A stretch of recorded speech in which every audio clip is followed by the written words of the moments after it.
In 1669, King John Casimir Vasa abdicated the throne and left for France.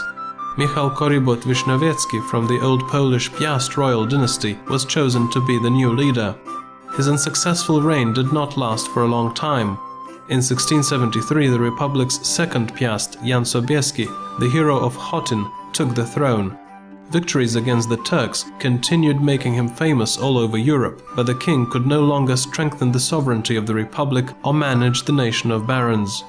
The members of the Wettin dynasty, August II and August III from Saxony, kept the throne of the Republic from 1694 to 1763. Both of them spent more time in Saxony than in the Republic, which became the battlefield of interests of Lithuanian and Polish magnates and foreign countries. Even though the country was obviously falling apart, architecture and art prospered. The state treasury was constantly lacking money for the most necessary staples, but Lithuanian noblemen and average barons most diligently built churches and family chapels and supported monasteries. Buildings ravaged by wars and fires were rebuilt, and the interiors of devastated churches were decorated with altars made from the most up-to-date materials of that time. During the first half of the 18th century in Lithuania, a distinctive Baroque school called Vilnius Baroque formed. The founder of the school, the architect Jan Krzysztof Glaubitz, designed more than 39 buildings and interiors in Vilnius. Churches that were devastated during the Vilnius fires of 1737 and 1748, such as Vilnius St. John's Church, St. Catherine's Church, Missionary Church, Basilian Church, and Jieznas Church, as well as Kaunas Jesuit Church, as well as other churches, were reconstructed. Jan Krzysztof Glaubitz's Vilnius Baroque is distinguished by especially graceful, light forms and openwork silhouettes, which remind us of buildings from the late Gothic period.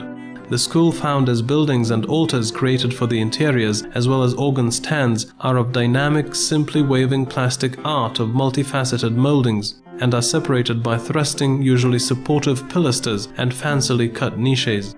Jan Krzysztof Glaubitz adopted such understanding about the Baroque style from the ornamental Baroque style, which began spreading in Europe in 1690, and at the beginning of the century prospered in Austria, Bohemia, Bavaria, and Saxony. Roman churches with convex walls and honeycomb-like spaces designed by Francesco Borromini, and the architecture school of northern Italy, reminiscent of the thrusting vertical structures of the late Gothic period, were the sources of his inspiration. The structure of altars from the late Baroque period also determined the expression of the sculptures. Statues of saints with elongated proportions were placed between columns. Small angels were put on wavy moldings and volutes, and pediments were crowned with crests of clouds and gilded rays. The sculptors Jonas and Józefas Hedele and Józef Woszczynski worked together with Jan Krzysztof Glaubitz to create the interiors of churches. Other architects and sculptors, such as Józef Poli, Francis Ignatius Hofer, John Tobias and Walen Diderstein, also represented the school of Vilnius late Baroque. Wall painting prospered in the art of this period. On the ceilings and domes of churches, artists of illusionist painting created the open sky effect, in which elements of a painted building disappear in clouds, and the infinite sky dome opens up with impressive poised figures of angels and saints. Not only the interiors were decorated with frescoes. Facades of churches and palaces and gate pediments were decorated with ornamental and symbolic motifs. Mostly Jesuit artists created the frescoes of the first half of the 18th century. Ignatius Doretti was among the most famous of these. Unfortunately, wall painting created at that time in St. Casimir's Church, in Jesuit Novitiate, and the St. Ignatius Church in Vilnius did not survive. The Dominican Polubinski created the frescoes of the St. Cross of Calvary Church, and Francis Nemirovsky and Motiejus Luszczanskis painted the walls of the Franciscan Church.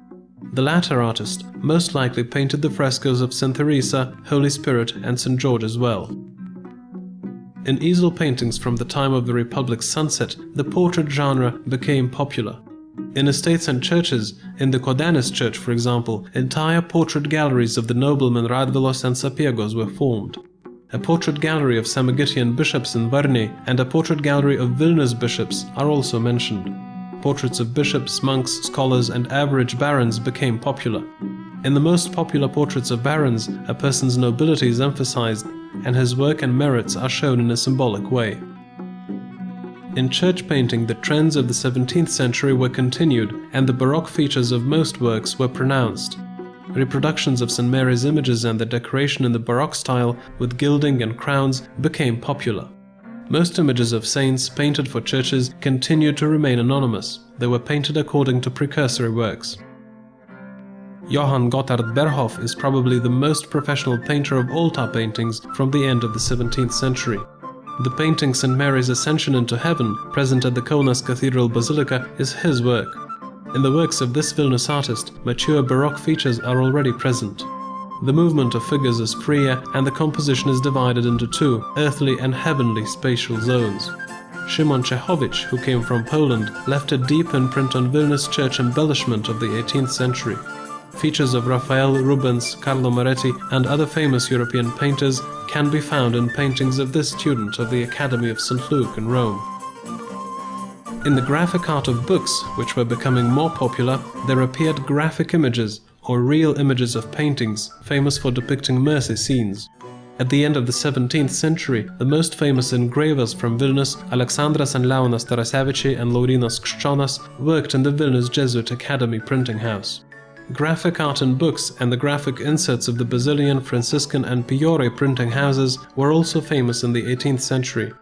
Hiršas Liebovičius, Jonas Anupras Petrauskas and Pranciškus Balevičius, who unfortunately were not as talented as Vilnius artists from the end of the 17th century, are well known among 18th century copper engravers.